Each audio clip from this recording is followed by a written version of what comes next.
Hola a todos, katawhan sa Dios sa Archdiocese sa Osamis. Sa ngalan sa atong talahuron nga Arsobispo, si Archbishop Martin Sarmiento Khumuwadidi ug sa kahugpungan sa tibuok kaparian dinhi sa lokal nga simbahan sa Osamis, kini si Reverend Father Eman Pudyutan ang magahatod kaninyo sa pagpamalandong bahin sa Ebanghelyo karong adlaw. Mga igsoon ko diyan ni Kristo, adlaw karon nga Biyernes, Mayo 15 sa tuig 2026 ug karong adlaw atong gisaulog ang kapistahan ni Senyor San Isidro Labrador nga mao ang patron sa parokya sa lungsod sa Calamba, Misamis Occidental, usab patron sa lungsod sa Tudela, Misamis Occidental.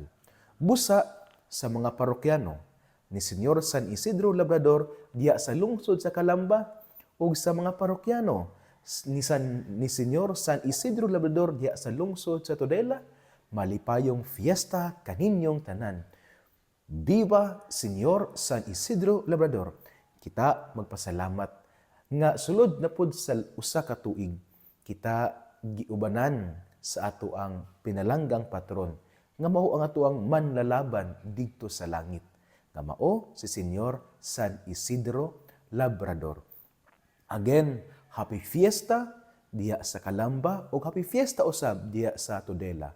Ang padrikura sa parokya ni Senyor San Isidro ang magbabaol diha sa lungsod sa Tudela mao si Reverendo Padre Celestino Dodong Palma o ang padrikura diya sa parokya ni Senyor San Isidro Labrador sa Calamba mao si Reverendo Padre Fernando Diding Aguilar Jr. nga giabagan usab sa iya ang kaabag nga pari nga mao si Reverendo Padre Zacarias Montefalcon. Busa kaninyo Father Dodong, Father Diding o Father Saki uban sa inyong mga parokyano sa PPCs, Finance Council ug tanan nga mga organizations sa inyong simbahan. Happy fiesta kaninyo karong adlaw. Viva Senyor San Isidro Labrador. Pero ako dili ko makatambong kay karong adlaw ipahigayon man ang fiesta mass or ang nga pagapanguluhan sa tong arsobispo diha sa Calamba. Dili ako makatambong tungod kay naakoy duha ka kaning barrio fiesta masses usab nga diha sa parokya sa kapilya ni Senyor San Isidro Labrador sa Upper Bulacan ug diha usab sa kapilya ni Senyor San Isidro Labrador diha sa Lower Diwat. Busa dili ako makaapil pero I am one with you sa ako ang mga kaigsoonang kaparian uban ni Archbishop niining maong malipayon nga kasaulugan sa pagsaulog sa fiesta ni Senyor San Isidro Labrador. Mga igsuon, nining adlaw nga Biyernes, Mayo 15, 2026, ang atuang ebanghelyo atong pagakutluon sumala sa ebanghelyo ni San Juan.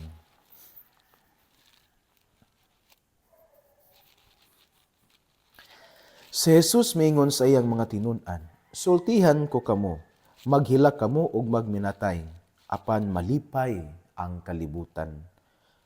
Maguol kamo, apan mahimong kalipay ang inyong kaguol. Kung ang usa ka babaye hapit na manganak, maguol siya, kay miabot naman ang iyang takna sa pag-antos. Apan inigkatawo sa bata, malimot siya sa iyang pag-antos, kay nalipay man siya nga natawo ang usa ka bata. Mauusab kini ang mahitabo kaninyo. Karon naguol kamo, apan makikita ra ako kaninyo pag-usab, ug malipay unya kamo pag-ayo, kalipay nga walay makaagaw gikan kaninyo. Inigabot ni adtong adlaw, dili kamo mangayo kanako bisag unsa. Sultihan ko kamo, ang amahan muhatag kaninyo bisag unsay inyong pangayoon kaniya sa akong ngalan. Mga igsuon ang ebanghelyo sa Ginoo. Taygon ikaw o Kristo. Mga igsuon, ang atong ebanghelyo niining adlaw nga Biyernes, Mayo 15, 2026 kapistahan ni Senyor San Isidro Labrador ato nga gikutlo Sumala sa Ebanghelyo ni San Juan, Kapitulo 16, versikulo 20 hangtod sa 23. Diin, naghatag ka nato o duha ka mga nindot kayo nga mga punto di vista, nga pamalandong, no? Bahin sa atong pagtuo sab nga nindot nga atong i-apply usab sa atong kinabuhi. Una nga punto mga igsuon, nga pwede na itong makutlo diri sa atua nga kaning Ebanghelyo karong adlaw, kining giingon dinhi nga wala giyoy akan bitawng ang atong mga kasakit dili permanente. Ang atong kasakit sa kinabuhi dili sila permanente. Our pains, our anxieties, our defeats are not permanent in our life. Meaning to say nga, it is only a phase that all of us must pass through. Meaning to say nga, kini mga kasakit sa kinabuhi, usa lang ni siya ka ang-ang, usa ka kanabitaw higayon. Kung sa drama pa, usa lang ni siya ka kwadro, usa lang ni siya ka kwadro. Diin, kinahanglan nga atong agian in order for us to move on, in order for us to grow in our life. Muna nga, dili ta angay bitaw gyud nga kana bitaw maguol, yes maguol ta, pero kinahanglan nga magbabilin kitang lig-on kay kini mga kasakit sa kinabuhi, kabahin kini siya, part ni siya, and then we must pass through these pains in life. We cannot escape from these pains in life. Kitang tanan musinati niini, kitang tanan muagi gayud niini. Apan dili ta malimot nga kini siya kabahin sa agianan aron atong maangkon ang tiunay nga kalipay kung kita magpabiling lig-on samtang kita naglakaw niining dalan sa kasakit. Kimo po na siya ang nasinati ni San Isidro Labrador. Wala ang di man hiyahay ang iyang kinabuhi kay pobre man siya. Gani nangamo man siya, naa siya'y agalon, naa siya'y amo. Niya siya, nagtrabaho siya diha sa uma sa iya ang agalon. Naningkamot siya, nagsakripisyo siya, ding-agi siya sa kalisod sa kinabuhi. Wala sa ming escape sa kalisod sa kinabuhi. Iya kining giagian o sa pag-agi niya sa kalisod sa kinabuhi, ning salig siya sa Dios. Ning salig siya sa Dios. Mao bitaw nga ato madunggan nga sa mga sugilanon sa kinabuhi ni San Isidro Labrador nga before siya muadtos iya ang uma aron nga magtrabaho, no? Muhapit siya simbahan, magampo siya sa Ginoo. Mugahin siya pipila ka mga minutos o oras aron nga makigistorya sa Dios. Kay sa mga kasakit nga tong giagian, kinahanglan kita nga kining mga kasakit kabahin sa kinabuhi, kinahanglan kita nga mudangop gayud sa Dios. Kay ang tawo mga igsuon, ang tawo nga naay direksyon, ang tawo nga kanunay mudangop sa Dios, ang tawo nga isalig tanan sa Dios, ang tawo nga unahon ang Dios, ana ay direksyon sa kinabuhi. Bisan pa og siya muagi or ning-agi sa dalan sa kasakit ug sa dalan sa pagsulay. Kay mao ka nagipakita ni Senyor San Isidro Labrador. Busa mangigsuon, remember this. Kabahin sa dagan sa kinabuhi ang pagsulay, kalisod ug kasakit. Apan mudangop kita sa Ginoo ug magampo kita kanunay kay ang tawo nga maampuon ana ay direksyon. Kung ato kini siya nga i-apply sa ato ang present nga sitwasyon diri sa ato ang nasod Pilipinas, we all know sayud ta unsa ang nahitabo karon sa atong nasod nga Pilipinas. Naguwot sa Senado, mauna ang kalisod kay mahal gihapon ang mga gas, mahal gihapon ang pamaliton, mahal ang gasol, mahal gihapon ang bugas. Nagkagubot dito sa Senado, no, nga naghang mga komentaris nga mura naman og naglantaw ta og drama ni ini nga mao ni mauna sayo ta ni ini sa kalisod O kita apektado ta nining. Kay ang apektado man gyud basta magubot ang gobyerno, kita man gyud nga mga pobre, kita nga mga ordinaryo nga mga lumulupyo sa Pilipinas, mga ordinaryong mga Pinoy, mga pobre. Tungod kay imbes nga ma-focus sa mas greater unta nga concern, mao na giingon nga ingani gining politika. Pero nining maong kalisod, my point is kana gyud nga dili ta malimot nga kiniihalad sa Dios. Nindot ta ang matag usa ka pamilya magampo alang sa kalinaw sa Pilipinas, labi na dinhi sa unsay nahitabo karon sa atong nasod. Kay mao man ni siyang gipakita ni Senyor sa Isidro Labrador nga sa panahon sa kalisod di gyud malimot sa pag-ampo. Tungod kay kung kabahin ang kasakit sa kinabuhi, kung kita mag-ampo, naatay direksyon. Kay ang kinabuhi mong gud mga igsoon nga walay pag-ampo, mura og sakayan nga walay layag. Bisag unsa ka kusog sa hangin, kining sakayan nga walay layag dili gid siya makadunggo didto sa lapyahan. First point mga igsoon.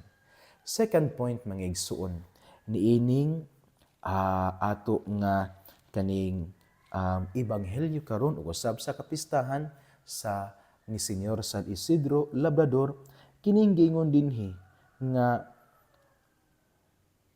giingon ni Kristo nga karon naguol kamo apan makikita ra ako kaninyo pag-usab ug malipay unya kamo pag-ayo kalipay nga walay makaagaw gikan kaninyo.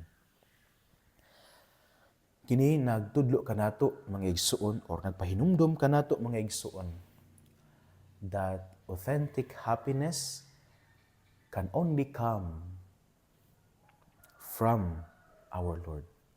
Or atong usbon nga ang tinuod nga kalipay ato ra gyud makita diha sa Dios. Wala na ilain pa. Dili sa mga material nga mga butang, dili sa mga achievements nato, dili sa tuang mga positions sa katilingban, nor sa atuang mga possessions, sa atuang mga kabtangan, dili usab sa maayo nato nga kahimtang, pero ang tinuod nga kalipay atog yung makita diha sa Dios.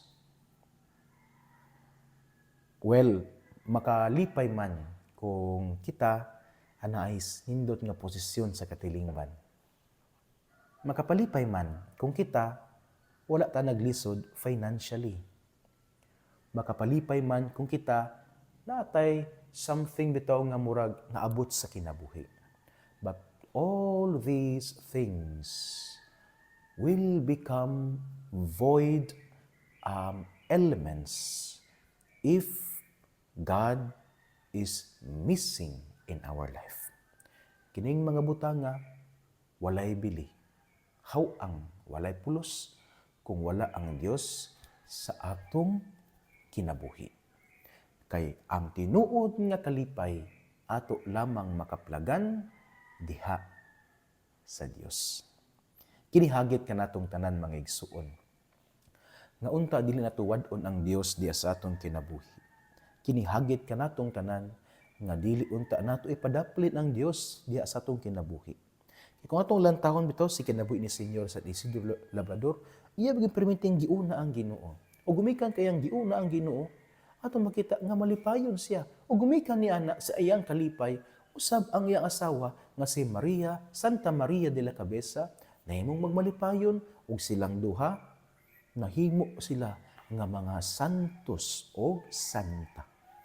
That is the consequence, or shall we say, mauna siya'y mahitabo kung ang kalipay diha nimo gipangita sa Dios.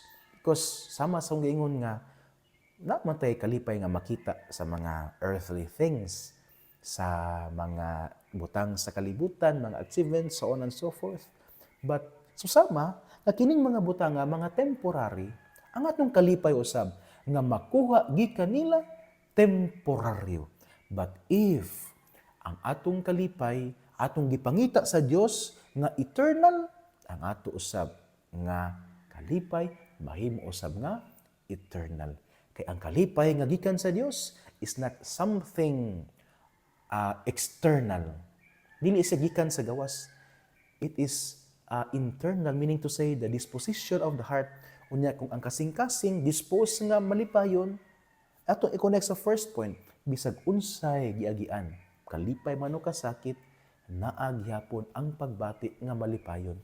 Kay anaa man ang Dios sa atong kinabuhi. Mga igsoon, dinhin na lang kukutob sa akong pagpamalandong. Duha ka puntos akong gipaambit kaninyo. Una, ang mga kasakit, pagsulay, kalisod, kabahin sa kinabuhi. Apan kinahanglan nga kita, taliwala na ining mga butanga, musalig sa Dios, magampo sa Ginoo. Kay ang tawo nga naay, ang tawo nga maampuon, ana ay direksyon. Ikaduha mga igsuon, nga ang tinuod nga kalipay, ato lang yun makaplagan diha sa atong Ginoo.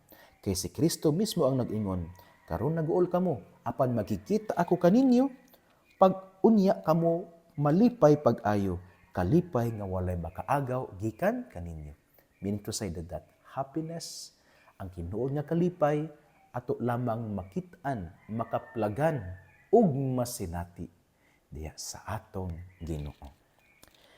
Pangigsuon, ang maayong balita nga maong pulong ni Jesus, angay ginatong paminawon, pamalandungan, ug paningkamutan nga puy-an diya sa atong kinabuhi. Kay bulahan kayo ang tawo nga naningkamot nga magpuyo sa mga pulong ni Jesus. Sama siya sa usa ka kahoy nga gitanom daplin sa sapa kansang dahon dili gayud malaya. Tiempo sa timbunga siya muhatag og mamaayo ug daghang mga bunga. Amen. Again, before kumuhatag sa final blessing sa mga parokyano diha sa Calamba ug sa Tudela, happy fiesta kaninyong tanan. Viva Señora San Isidro Labrador. Viva, viva, viva. Uban sa pangiliya, sa atong mahal nga inahan, nga gisangpit natong mga misa-misnon nga berhen sa kota. Ang Diyos unta, magapanalangin kaninyo kanunay, sa ngalan sa Amahan, ug sa Anak, ug sa Espiritu Santo. Amen. Mayong adlaw mag-amping, ug ki Dios les siempre bendiga.